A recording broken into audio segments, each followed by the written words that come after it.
तो दोस्तों स्वागत है आप सभी का हमारे चैनल की एक बिल्कुल ही नई वीडियो के अंदर, जहां आज की इस वीडियो में हम बात करने जा रहे हैं व्हाट इफ सीजन 2 के एपिसोड 8 के बारे में। तो आइए बिना किसी देरी के हम इस एपिसोड की स्टोरी को स्टार्ट करते हैं और इसकी पूरी कहानी को हिंदी में जानते हैं। तो इस एपिसोड की स्टार्टिंग ठीक उसी यूनिवर्स से होती है जिस यूनिवर्स में एपिसोड 5 के एंड में कैप्टन कार्टर पहुंच गई थी, यानी कि ठीक वही यूनिवर्स जहां पर उसे स्कारलेट विच लाई थी और वहां पर आते ही उसकी मुलाकात फ्यूरी और स्कारलेट विच से होती है। तो इसी यूनिवर्स में एपिसोड के स्टार्ट होते हैं हम ये देखते हैं कि इस यूनिवर्स के अंदर जो टाइमलाइन होती है वो होती है 1602 यानी कि 1602, और यहीं पर हमें पता लगता है कि इस दुनिया के किंगडम को हेला रूल करती है, यानी कि हेला यहाँ की रानी है और उसके दो छोटे भाई हैं जो कि हैं थॉर और लोकी, और ये तीनों ही यहाँ पर मिलकर रहते हैं। यहाँ पर हम ये देखते हैं कि सभी ने मिलकर यहाँ पर एक ड्रामा ऑर्गेनाइज किया होता है जहाँ पर लोकी ड्रामा कर रहा होता है और बहुत सारे लोग उसे देख रहे होते हैं। बट तभी हम ये देखते हैं कि उनके ऊपर आसमान में एक पोर्टल खुल जाता है जो कि बेसिकली एक स्पेस होल जैसा होता है, और वो होल धीरे धीरे करके वहाँ के लोगों को खींचने लगता है। और क्योंकि लोकी ठीक उस होल के नीचे होता है इसीलिए लोकी सीधा उस होल में खींचा चला जाता है। बट तभी फ्यूरी सामने आता है और वो कैप्टन कार्टर से लोकी को बचाने के लिए कहता है, जिस पर कैप्टन कार्टर लोकी के पैर में रस्सी बांध के उसे बचा लेती है और उसे खींच के नीचे ले आती है। बट फिर तभी हम ये देखते हैं कि लोकी को बचाने के बाद ही वो पोर्टल सीधा वहाँ की रानी जो कि हेला होती है उसे ऊपर खींच लेता है। कैप्टन कार्टर उसे भी बचाने जाती है और वो हेला का हाथ भी पकड़ लेती है, लेकिन वो पोर्टल इतना स्ट्रॉन्ग होता है कि वो हेला को पूरी तरह से अपने अंदर खींच लेता है और कैप्टन कार्टर उसे बचा नहीं पाती।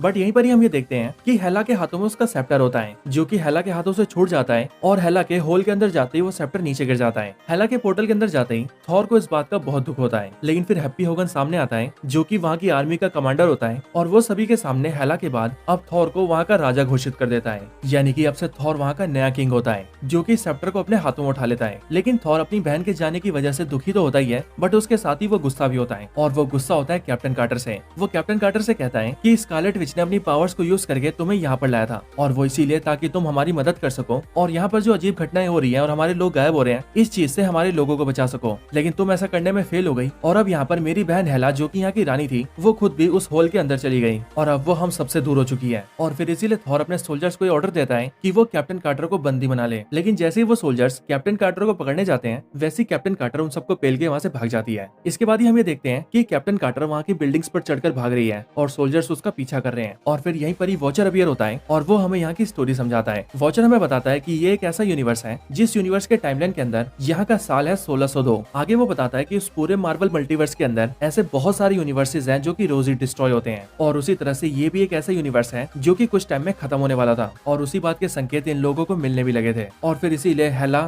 थॉर, स्कारलेट विच और बाकी सब ने मिलकर अपने लोगों को बचाने के लिए एक प्लान बनाया, जिस प्लान के अंदर स्कारलेट विच ने अपनी मैजिकल पावर्स को यूज किया और उसने आसपास के यूनिवर्स से एक वॉरियर को बुलाया। अब ये चीज बेसिकली एक जुआ खेलने जैसी थी, क्योंकि जब स्कारलेट विच ने अपनी पावर्स को यूज करके आसपास के यूनिवर्सेस में किसी वॉरियर को ढूंढा तब उसे अपनी पावर से कैप्टन कार्टर मिली जो कि उसकी पावर्स की वजह से उसके यूनिवर्स में आ गई। और फिर उसे देखकर उन सभी को ऐसा लगा कि वही है जो कि अब उनकी रियलिटी को बचाएगी और उनकी दुनिया में जो अजीबोगरीब इवेंट्स हो रहे हैं उनको रोकेगी। और फिर इसीलिए कैप्टन कार्टर ने भी यहाँ पर आते ही यहाँ के सुपर हीरोज को ज्वाइन कर लिया और इनके यूनिवर्स को बचाने में जुट गई। लेकिन अब जब उस बात को कई हफ्ते बीत चुके हैं तब आप सब ये देख ही सकते हैं कि किस तरह से यहाँ की रानी हेला भी उस स्पेस होल के अंदर चली गई, और इसीलिए यहाँ पर कैप्टन कार्टर को एक फेलियर समझा गया जिस वजह से आज उसे यहाँ पर भागना पड़ रहा है। और उससे ही बड़ी बात तो ये है कि कैप्टन कार्टर को ये पता भी नहीं है कि उसे भागकर जाना कहाँ है। बट यहीं पर ही हम ये देखते हैं कि वॉचर के इतना बोलते ही कैप्टन कार्टर उसकी तरफ देखते हुए उससे कहती है कि मैं तुम्हारी बातें सुन सकती हूँ, जो सुनकर वॉचर भी शॉक हो जाता है और वो कैप्टन कार्टर से कहता है क्या सच में तुम मुझे सुन सकती हो? जिस पर कैप्टन कार्टर उससे कहती है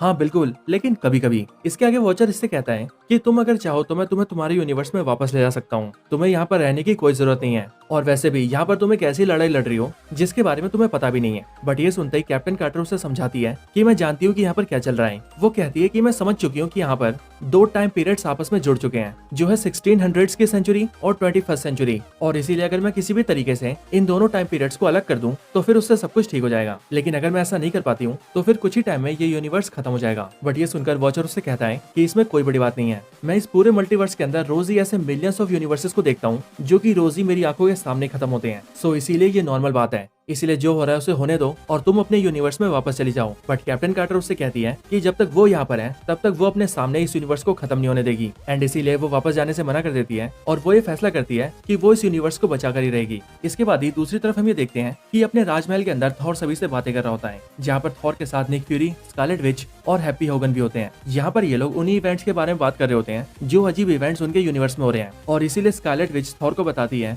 कि ये सब इसीलिए हो रहा है क्योंकि एक दूसरे टाइम के अंदर कोई ऐसा आदमी है जो कि वैसे तो फ्यूचर से बिलोंग करता है, लेकिन अब वो टाइमलाइंस के अंदर कहीं पर खो गया है और उसके इस तरह टाइम में खो जाने की वजह से ही समय का संतुलन बिगड़ गया है और हमारी दुनिया में ये सारी अजीबोगरीब चीजें हो रही हैं। और अगर ये सब इसी तरह से होता रहा तो बहुत ही जल्द हमारा यूनिवर्स खत्म हो जाएगा। लेकिन बड़ी बात तो ये है कि जो फ्यूचर का आदमी टाइमलाइन में भी खो गया है, मैं भी उसे ढूंढ नहीं पा रही हूँ। बट मुझे ऐसा लगता है कि इन सबसे कैप्टन कार्टर हमें बचा सकती है। इसके बाद यहीं पर हम ये देखते हैं कि कैप्टन कार्टर ने यहाँ की सारी बातें सुन ली है और इसीलिए अब उसे भी पता है कि क्या चल रहा है। एंड देन फिर इसीलिए कैप्टन कार्टर सीधा टोनी स्टार्क के पास जाती है, क्योंकि as we all know Tony Stark is a genius in every universe. Tony Stark से मिलने के बाद कैप्टन कार्टर उसे सारी बातें बताती है और वो उससे कहती है कि उसे उसकी मदद चाहिए ताकि वो उस आदमी को ढूंढ सके जिसके टाइम में खोने की वजह से ये सारी घटनाएं हो रही हैं, क्योंकि वो बेसिकली एक ऐसी दुनिया से है जो कि अपने यूनिवर्स के उस टाइमलाइन से सीधा इस यूनिवर्स के इस टाइमलाइन में आ गया है और अभी वो इन दोनों के बीच कहीं पर भटक रहा है। सो इसीलिए उन्हें उस आदमी को ढूंढना होगा और उसे उसकी एक्चुअल टाइम में वापस पहुंचाना होगा ताकि हम इस यूनिवर्स को खत्म होने से बचा सके। ये सुनकर टोनी स्टार्क राजी हो जाता है और वो कैप्टन कार्टर की हेल्प के लिए हाँ बोल देता है और वो ये कहता है कि वो उस आदमी को ढूंढ सकता है और ऐसा करने के लिए उसके पास एक मशीन भी है। लेकिन प्रॉब्लम ये है कि उसे एक बहुत ही बड़े पावर की सोर्स की जरूरत पड़ेगी और उस पावर सोर्स के बिना ऐसा करना इम्पॉसिबल है। ये सुनते कैप्टन कार्टर ये प्लान बनाती है कि वो थॉर का सेप्टर चुराएगी ताकि थॉर के सेप्टर में लगे इन्फिनिटी स्टोन का यूज करके वो टोनी के मशीन को चालू कर सके और टाइम में खोए उस आदमी को ढूंढ सके। इसके अगले सीन के अंदर हम ये देखते हैं कि लोकी एक जंगल से जा रहा होता है, बट तभी उसके ऊपर स्टीव रॉजर्स, स्कॉट लैंग और बकी बार्न्स तीनों अटैक कर देते हैं। यहीं पर हमें पता लगता है कि यहाँ पर रॉजर्स का नाम रॉजर्स हुड है, जो कि बेसिकली रॉबिन हुड जैसा है। बट फिर यहीं पर उनकी मुलाकात कैप्टन कार्टर से होती है। कार्टर को देखकर रॉजर्स हुड ऐसा बोलता है कि तुम तो मर चुकी थी तो तुम यहाँ कैसे आई। बट ये सुनकर कार्टर उससे कहती है कि मैं उसके यूनिवर्स की कैप्टन कार्टर नहीं बल्कि किसी और यूनिवर्स की कैप्टन कार्टर हूँ और यहाँ पर उसे उसकी हेल्प की जरूरत है। बट यहीं पर इसी बात का फायदा उठाकर लोकी वहाँ से भाग जाता है, लेकिन रॉजर्स हुड कैप्टन कार्टर को अपने साथ ले जाता है, जहाँ पर कैप्टन कार्टर उसे सारी बातें समझाती है और वो उससे कहती है कि उसे उसकी मदद चाहिए ताकि वो लोकी से उसका सेप्टर छीन सके। बट यहीं पर ही हम ये देखते हैं कि थॉर के सोल्जर्स ने कैप्टन कार्टर को यहाँ पर भी ढूंढ लिया था और इसीलिए उन्होंने यहाँ पर उन पर हमला कर दिया था। इस हमले के अंदर स्टीव रॉजर्स, स्कॉट लैंग और बकी बार्न्स तीनों कैप्टन कार्टर की हेल्प करते हैं। बट लड़ाई को काफी देर लड़ने के बाद कैप्टन कार्टर रॉजर्स से कहती है कि वो तीनों वहाँ से निकल जाएं और उसे इनके साथ जाने दें, क्योंकि अगर वो लोग इसी तरह से लड़ते रहेंगे तो शायद वो चारों ही हार जाएंगे। और क्योंकि उन सोल्जर्स को मुझे ले जाना है इसलिए मैं उनके साथ जाती हूँ और बाकी तुम तीनों जाकर सेप्टर को चुराने के बारे में सोचो। इसके बाद ऐसा ही होता है, रॉजर्स अपनी टीम के साथ वहाँ से निकल जाता है और वहीं कैप्टन कार्टर सोल्जर्स के सामने सरेंडर कर देती है। बट फिर जेल के अंदर हम ये देखते हैं कि कैप्टन कार्टर जेल तोड़कर निकल जाती है और वो भागते भागते सीधा पास के एक दूसरे सेल पे आती है, जहाँ पर वो ये देखती है कि वहाँ पर ब्रूस बैनर है और फिर इसीलिए वो सोल्जर्स को ट्रिक करती है ताकि सोल्जर्स ब्रूस बैनर के गेट के ऊपर फायरिंग करें। और फिर जैसे सोल्जर्स ऐसा करते हैं वैसे उस फायरिंग की वजह से ब्रूस बैनर गुस्सा हो जाता है और वो हल्क बनकर सब तरफ तोड़फोड़ कर देता है और फिर हल्क वहाँ से निकलकर भाग जाता है और कार्टर इसी बात का फायदा उठाती है और वो हल्क की पीठ पर बैठ जाती है और वो भी उसके साथ निकल जाती है और रास्ते में वो उसे अपने प्लान में शामिल कर लेती है और उसको लेकर सीधा टोनी स्टार्क के पास जाती है, जहाँ पर हल्क बैनर के रूप में आ जाता है। यहीं पर ही टोनी स्टार्क कैप्टन कार्टर और ब्रूस दोनों को अपनी मशीन दिखाता है और वो उनसे कहता है कि यही वो मशीन है जिससे हम उस आदमी को ढूंढेंगे जो कि टाइमलाइंस में भटक गया है। इसके बाद ही हम ये देखते हैं कि वहाँ पर स्टीव रॉजर्स भी अपनी टीम के साथ आ जाता है, जिसके बाद वो सारे मिलकर सेप्टर को चुराने के लिए तैयार हो जाते हैं। इसके बाद ही हम ये देखते हैं कि वो सारे लोग अपना भेस बदल के सीधा थॉर के महल में घुस जाते हैं और भेस बदल बदल के वहाँ के लोगों में घुल मिल जाते हैं। जिसके बाद ही थॉर भी वहाँ पर आता है और वो अपनी गद्दी पर बैठता है। बट तभी हम ये देखते हैं कि थॉर के महल के ऊपर ही फिर से वो स्पेस होल खुल जाता है, लेकिन वो किसी को अपने में खींच पाता कि उससे पहले ही स्कारलेट विच अपनी पावर से उसको ब्लॉक कर देती है। इधर कैप्टन कार्टर की टीम भी अपना प्लान शुरू करती है, जिसके अंदर हल्क सबसे पहले बिल्डिंग को तोड़ता हुआ अंदर आता है, जिसके बाद ही टीम के दूसरे मेंबर्स भी एक्टिव हो जाते हैं। बट ये देखकर थॉर के सोल्जर्स भी उन पर अटैक कर देते हैं। इधर ही हम ये देखते हैं कि स्टीव रॉजर्स, जो कि रॉजर्स हुड है, वो हैप्पी होगन से फाइट करता है। बट यहीं पर ही फाइट के दौरान ही हैप्पी होगन भी हल्क जैसे मॉन्स्टर में ट्रांसफॉर्म हो जाता है और ये देखने में बिल्कुल वैसा ही होता है जिसे हमने व्हाट इफ सीजन 2 के एपिसोड 3 में देखा था। इसके बाद ही हम ये देखते हैं कि कैप्टन कार्टर थॉर के पास आती है, जहाँ पर कैप्टन कार्टर और थॉर की फाइट स्टार्ट हो जाती है। बट फिर फाइट के थोड़ी देर बाद ही स्कारलेट विच अपनी पावर्स का यूज करके थॉर को रोक देती है और वो कैप्टन कार्टर से कहती है कि मुझे तुम पर भरोसा है, जल्दी से अपने प्लान को पूरा करो और सेप्टर को स्टार्क के हाथ में दो। इसके बाद कैप्टन कार्टर ऐसा ही करती है और वो सेप्टर को सीधा टोनी के हाथ में देती है, जिसके बाद टोनी स्टार्क सीधा सेप्टर से इन्फिनिटी स्टोन को निकाल लेता है, जो कि मोस्ट प्रोबेबली टाइम स्टोन ही होता है, और फिर वो उसे अपने मशीन में डालकर मशीन को एक्टिवेट कर देता है। एंड फिर टोनी पैगी कार्टर से कहता है कि वो मशीन में अपना हाथ डाले, जिसके बाद जैसी पैगी अपना हाथ डालती है वैसे हाथ बाहर निकालते हम ये देखते हैं कि उसके हाथ के ऊपर एक मैकेनिकल ग्लव्स आ गए हैं। बट फिर तभी थॉर उस पर अटैक करने आता है, लेकिन पैगी कार्टर उससे पहले मशीन को एक्टिवेट कर देती है, जिसके बाद ही मशीन के एक्टिवेट होते ही उनके आसपास के सारे लोग शॉक हो जाते हैं, क्योंकि वहाँ पर उन सबके बीच वो आदमी आ चुका होता है जो कि टाइमलाइंस के अंदर खो चुका था, यानी कि फोरनर। और वो आदमी और कोई नहीं बल्कि स्टीव रॉजर्स यानी कि कैप्टन अमेरिका होता है। स्टीव को वहाँ पर देखते ही पैगी कार्टर उससे पूछती है कि आखिर ये सब कैसे हुआ, जिस पर स्टीव रॉजर्स यानी कि कैप्टन अमेरिका उसे बताता है कि वो एक दूसरे यूनिवर्स के दूसरे टाइमलाइन से बिलोंग करता है और उसे याद है कि वहाँ पर वो एक एलियन मॉन्स्टर से फाइट कर रहा था जिसका नाम था थैनोस, और उसके पास कई सारे इन्फिनिटी स्टोन्स थे। लेकिन जब उसने उस पर अटैक किया तब उसकी शील्ड का एक अटैक सीधा उसके स्टोन्स पर लग गया और फिर उससे एक एनर्जी निकली, जिसके बाद ही ये सब हुआ, यानी कि वो टाइमलाइंस के अंदर कहीं खो गया। ये सारी चीजें थॉर भी देखता है और इसीलिए थॉर कैप्टन कार्टर से कहता है जो कैप्टन कार्टर ने कहा था वो बिल्कुल सही था और इसीलिए उसने जो भी किया वो बिल्कुल सही किया। और फिर इसीलिए थॉर कैप्टन कार्टर से कहता है कार्टर जल्दी से उस काम को पूरा करो जिसके लिए तुम्हें हमने यहाँ पर बुलाया है। बट कैप्टन कार्टर ऐसा कर नहीं पाती और वो इसीलिए क्योंकि उसके सामने स्टीव रॉजर्स था जिसे वो खोना नहीं चाहती थी। लेकिन तभी स्टीव रॉजर्स कैप्टन कार्टर के हाथ में लगे ग्लव्स का बटन दबा देता है और वो पैगी कार्टर से कहता है कि उन्हें ऐसा करना ही होगा। और फिर तभी हम ये देखते हैं कि सब कुछ ठीक हो जाता है और जो स्टीव रॉजर्स कैप्टन कार्टर के सामने खड़ा होता है वो अपने टाइम में वापस चला जाता है। एंड देन फिर इस तरह से कैप्टन कार्टर अपने काम को पूरा करती है। फिर इसके एंड सीन के अंदर हम देखते हैं कि कैप्टन कार्टर एक जगह पर बैठी होती है जहाँ पर उससे मिलने के लिए स्ट्रेंज सुप्रीम आता है। स्ट्रेंज सुप्रीम को वहाँ पर देखते ही कैप्टन कार्टर उससे कहती है स्ट्रेंज तुम कैसे हो, जिस पर वो पैगी कार्टर से कहता है पैगी मुझे तुम्हें एक कहानी सुनानी है। और फिर हम ये देखते हैं कि इसके साथ ही ये एपिसोड यहीं पर एंड हो जाता है और स्क्रीन पर लिखा आता है टू बी कंटिन्यूड,